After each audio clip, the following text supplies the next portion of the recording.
Thanks a lot for staying tuned in. President Muhammadu Buhari has made a strong case for highly concessional credit facilities, grants, as well as technical assistance in support of the ongoing institutional reforms and fiscal measures in Nigeria towards helping the country build back better and greener. Addressing Africa Financial Summit on financing African economies, the president said Nigeria and other African countries are presently facing liquidity constraints that are not only preventing effective response to the COVID-19 crisis, but also hindering any progress towards recovery. State House correspondent Adam Musambo reports that the summit was held behind closed doors. The Africa Financial Summit, attended by dozens of African and European leaders, was convened by the French leader Emmanuel Macron to discuss ways of giving a big boost in terms of financial support to African countries affected by economic crises caused by the COVID-19 pandemic. Records show that sub-Saharan economies will need at least $425 billion of extra funding over the next 5 years. President Muhammadu Buhari described the initiative by the French government as welcoming, saying, however, that with many African countries experiencing debt distress, there is need for more sustainable and affordable financing solutions, including debt relief, restructuring, or even cancellation. Consequently, he requested that 20 to 30% of the new or unused special drawing rights of the IMF be on lent to low and middle-income countries. The president also made a case for developed countries to extend financial support for green energy investment and recapitalization of the international financial institutions like Afrexim and the African Development Banks to enable them provide concessional credit facilities to vulnerable countries. African nations, he said, are committed to implementing comprehensive reforms needed to strengthen debt management and promote transparency and accountability, both in the mobilization and use of domestic and external resources. Nigeria, in particular, President Buhari said, has put in place the Strategic Revenue Growth Initiative and therefore made a case for France and other developed countries to support efforts at curbing illicit financial flows as part of the overall domestic resource mobilization strategy.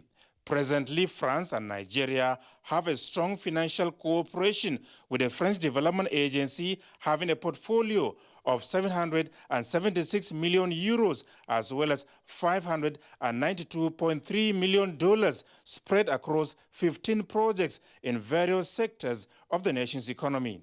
As the president said, while discussions at a high level are about to be finalized on concessional credit facility of 70 million euros for health infrastructure in Oyo State, the federal government looks forward to major realignment of trading and other bilateral relations between Nigeria and France.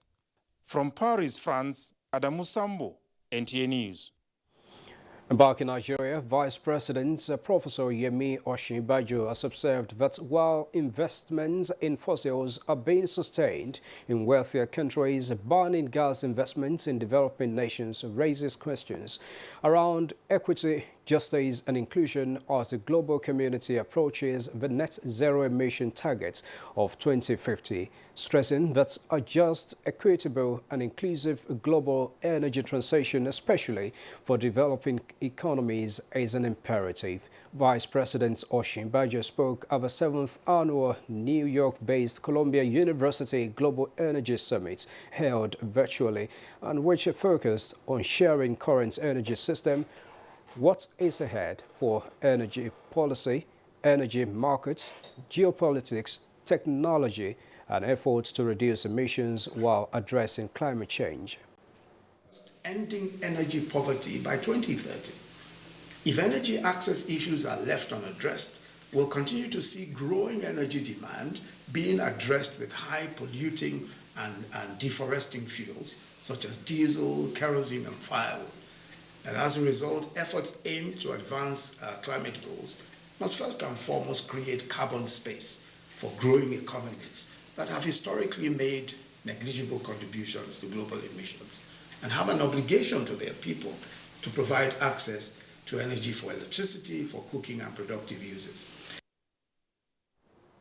The Vice President said Nigeria and countries across Africa are committed to a net zero future, especially given their vulnerability to the adverse effects of climate change, and that all have expressed commitments to their national development contributions under the Paris Agreement. As Vice President, Osinbajo says greater support in developing and implementing robust energy transition plans is needed, and further stating that a just energy transition for developing economies is central to the right to sustainable development and poverty eradication as enshrined in relevant global treaties, including the Paris Agreement.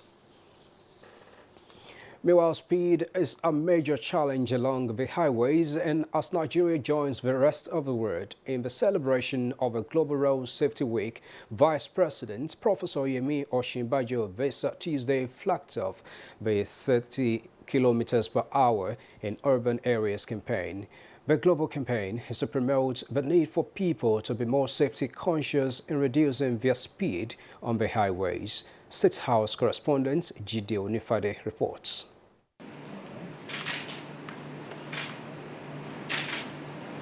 The seal of authority on the campaign and a show of oneness amongst stakeholders in the 30 kilometers per hour campaign. Vice President Yemi Osinbajo, who is also the chairman, National Road Safety Advisory Council, wants all stakeholders, including the states and local authorities, to be actively involved in the campaign to save lives on Nigerian roads. I think that making road safety a public health issue is one of those very creative ways of ensuring that we are all able to synergize, that the Ministry of Health, for example, is brought into the picture properly, and which explains why the Honourable Minister is a key part of this of the activities of this week, and of course of the second decade of action. And I think that those synergies are important, the synergies between the ministries, and as we pointed out also, the synergies between the states, local government and the federal government. 50% of road accidents for fatalities is as a result of speed violations, and this is as stated by the Federal Road Safety Corps, a trend which the Corps says must be curtailed. Something is going on in other parts of the country. Is promoting the need for in urban areas to cut down the speed, maximum of 30 kilometers per hour, and we believe we'll be able to achieve this with the cooperation of all the road users.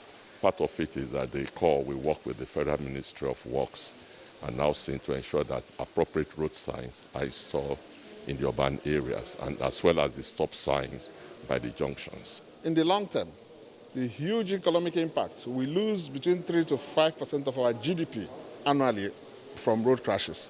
That translates about 6 to 9 trillion naira every year. So the long-term impact is huge. Most developed countries have realized that and took up road safety as a major investment, economic investment, and are reaping the benefits today. For us in developing countries, we are still struggling. The health of human beings, prevention is a basic component. Prevention, which they say is better than cure. The aim is to reduce road fatalities by 50% by the year 2030, and it is hoped that with the cooperation of all road users, this will be achieved. In the State House, Jide Onifade, NTA News. Now, another stop in France as President Muhammadu Buhari says if Nigeria is to achieve accelerated and sustained economic growth, public-private partnership must play a key role as an alternative source of financing infrastructural development and focusing on innovative ways of delivering services. The President, while addressing another forum on Africa private sector reforms and infrastructure financing in Paris, France, said Nigeria can no longer rely on budgetary allocations in funding development operations and maintenance of infrastructural facilities. He explained that the federal government intends to leverage on public-private partnership to bolster job creations as well as anti-corruption drive. President Buhari enumerated value for money analysis, public interest assessments, transparency, risk allocation, and thorough evaluation of projects proponents are some of the principles of a public-private partnership that can ensure accelerated infrastructure delivery. He said even the process leading to the PPP contract has inbuilt restraints against corrupt practices as well as preserving public assets. Back in Nigeria again, renewable energy has been identified as a future for Nigeria for enhanced energy security and fuel diversification. This came to the fore of the launch of a new Nigerian industrial standards by the Standards Organization of Nigeria, SON, in collaboration with European Union, Nigerian Energy Support Program and Germany's International Cooperation Services. Obiageli Ugwoke reports. Nigeria has continuously strived for energy sufficiency for its teeming population. In furtherance of this effort, 38 new Nigerian industrial standards for solar photovoltaic system components has just been developed. These new solar component standards will complement government efforts to generate access to energy by creating a regulated solar PV market in Nigeria. Ensure standards for electricity meters, inverters, inverter batteries, and other related appliances, while bemoaning epileptic power supply in some parts of Nigeria. The Director General of Standards Organization of Nigeria, Farouk Salim, says making use of quality components guarantees the lifespan of technologies and will attract more investment required to grow the Nigerian economy.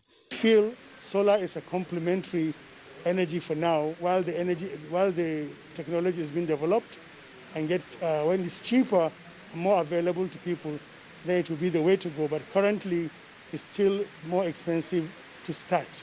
All the appliances to be applied in this respective solar industry will be standardized in a way that we have a uniform, equipment that has high performance, efficiency. Regular monitoring program has also been put in place to build confidence of end users as importers, manufacturers, retailers, project developers will begin to use standardized project and components.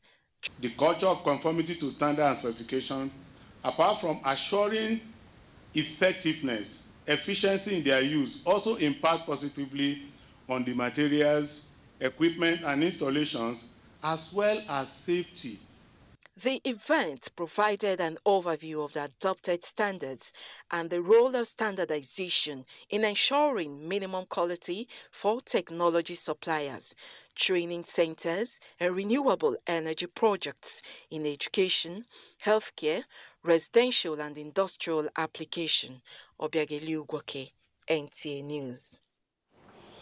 You're still watching the news at 10 on the network service of the NTA. When the news returns shortly, Nupeng reacts to arrest order of NLC presidents. Details in just a moment.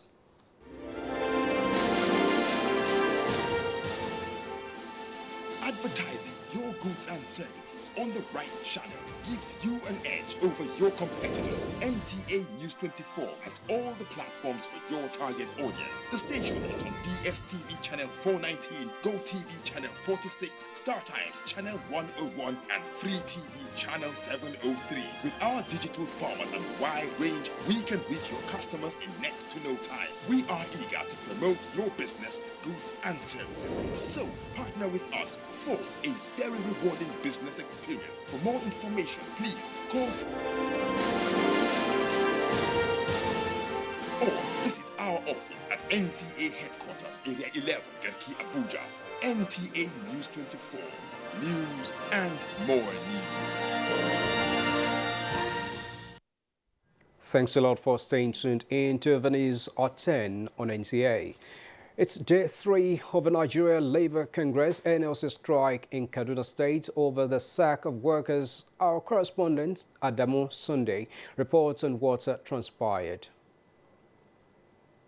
Members of various labor unions carrying placards with different inscriptions converge on NLC Kaduna State Secretariat, from the Labour House to the State Secretariat and other ministries as well as agencies of government. The NLC leadership urges workers to remain calm as they comply with the total strike directive. No state in Nigeria or no employer of Nigeria have done this type of action, and we have not been there to challenge the action and also call for its reversal.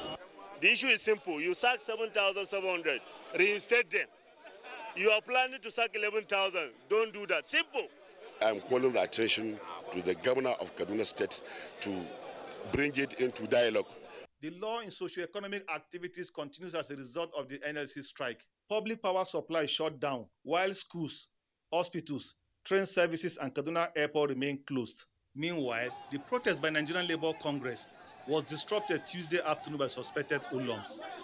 In Kaduna, Adamu Sunday, NTA News. And Kaduna State Governor Nasir Ahmed El-Rufai says the state government will not change its position and will not negotiate with labor unions on the sack of workers. Muhammad Umar Ajingi reports that the governor has also declared the NLC president, Comrade Ayuba Waba, wanted for alleged economic sabotage. The governor says he remains committed to the welfare of workers, but insists that such is only sustainable in the context of the general welfare of other residents. He should report to the nearest police station or report to us. He will be prosecuted for economic sabotage. Is there any ground for compromise between the two parties? There is no grounds for compromise. They have used their last ultimate weapon. It will not change anything. We will not change our position. And that's it. The governor condemned the NLC protest, declaring it as unlawful. In Kaduna, I am Muhammad Umar Ajingi, NTA News. Now, members of the organized labor are converging on the NLC Secretariat, Kaduna, in continuation of their ongoing strike over sack of workers. Meanwhile, a group of women have also converted outside the Secretariat in a protest against the strike. Security personnel have been deployed to the scene to maintain law and order.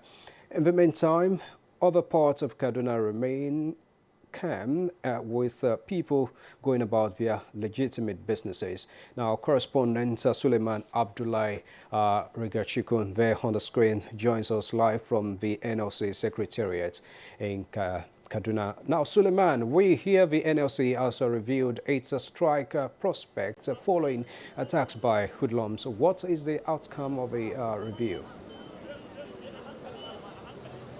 Well, actually, since yesterday till date, the grandstanding by the two parties has been that of continuation of the strike, that is on the side of the NLC, and non-negotiation on the side of the state governor, or on the side of the state government.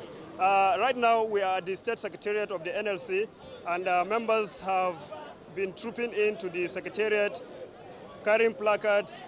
We expressly resolve to continue with the protests, despite what happened yesterday when suspected hoodlums came and disrupted the peaceful demonstration at a roundabout in Kaduna Metropolis.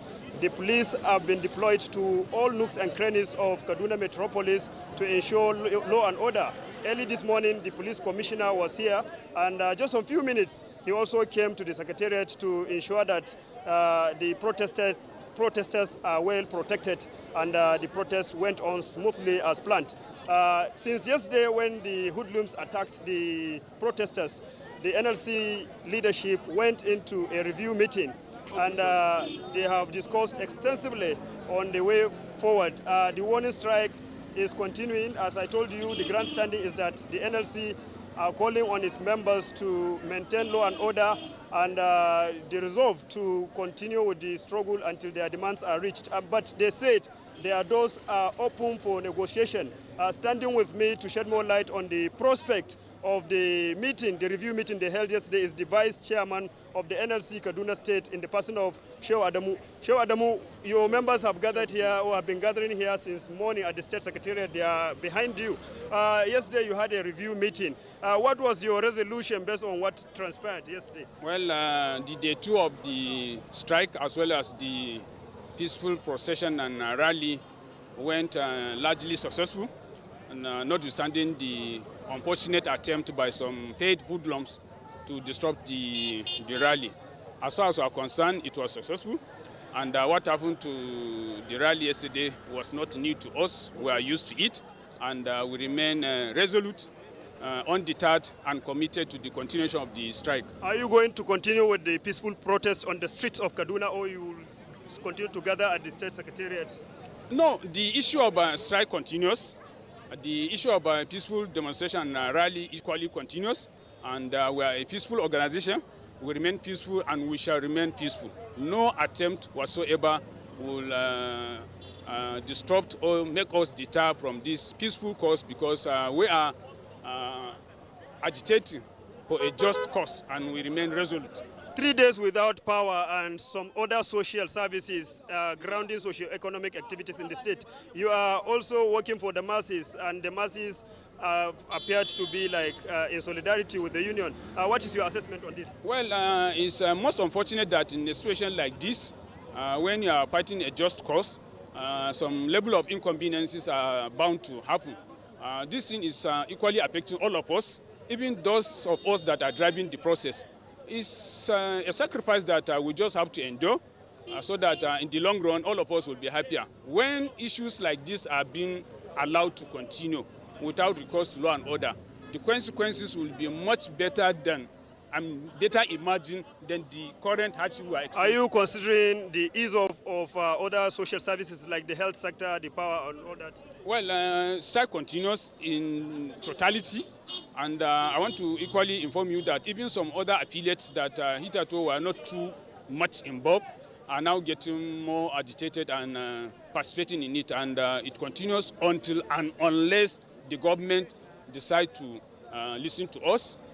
It's an issue that affects all of us. Let us sit on the round table and discuss issues. So you are ready for negotiation? Certainly. We are advocating for dialogue, and that is the main ingredient of a labor movement. You dialogue, advance your case, and discuss issues dispassionately, and come up with a workable and effective mechanism of addressing some of those issues. Thank you very much, Vice Chairman, Kaduna State NLC.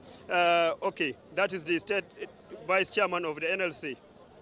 All right, thank you very much, Suleiman. It's good to know that they are remaining peaceful in their conduct. But now, do you have any developments on the sacked nurses and lecturers by the state government? Yes, the information that emanated from Kaduna State government yesterday is that all academic staff of Kaduna State University who have refused to come to work, who have joined the strike by the NLC, the state government have declared them, sacked. And also the nurses in various public hospitals who have not come to work, the state government have declared them, sacked. And also a circular has been issued that all those who have qualification of nursing should apply for employment. So that is the stand for now. And I know that, based on our investigation, this places, the state university, the public hospitals are open quite all right, but workers have not really resumed. But we are yet to see whether the state government is going to change its stand and whether they are going into negotiation with the trade union. But this has some implication in the fact that academic staff union of universities, based on some speculations, are also going to join the strike, that is the ASU. And also the Association of Nurses are equally going to show solidarity to the strike. So this kind of stand by Kaduna State government really has a kind of impact on other trade unions to rally around the NLC in its subsequent struggle. Suleiman, thank you very much for your input, and we expect you to keep tab on the situation right there. And that was correspondent Suleiman Abdullahi Rigachikun joining us live from Kaduna as he helped more about the nurses situation as Kaduna State government announces dismissal of nurses below grade level 14 and any academic staff of state university for unlawful strike as it declares NLC presidents and others wanted. In a statement signed by Muyiwa Adekeye, Special Assistant or Advisor to the Governor, Media and Communication, says it considers as unacceptable the serious violations of the Miscellaneous Offences Act and the Trade Union Act that have occurred over the last few days. The state government commend citizens for remaining calm amidst these assaults on the rights and comforts and their businesses. It says governments cannot be expected to tolerate the brazen shutdown of electricity, attack on public infrastructure and buildings, locking up hospitals and forcefully discharging patients, unlawful trespass into public facilities and the wanton use of coercion and restraints of personal freedom by the NLC. The government says it remains committed to using all the resources it can to generate to serve the interests of a majority of the citizens, providing social services beyond paying salaries, always putting the interest of the many ahead of the few. You're still watching the news at 10 on NTA News 24. Time for another break. We'll return with more stories in just a moment. Media as a channel of communication is inherently harmless. It becomes harmful and damaging when used without discretion and thoughtfulness. Bad social media users spread rumors and fake news without verification. But good social media users stop, reflect, and verify information before sharing it. Be a good social media user. Stop the spread of fake news. Verify the authenticity of your source and use social media responsibly for a better Nigeria. This message is brought to you by the Nigerian Television Authority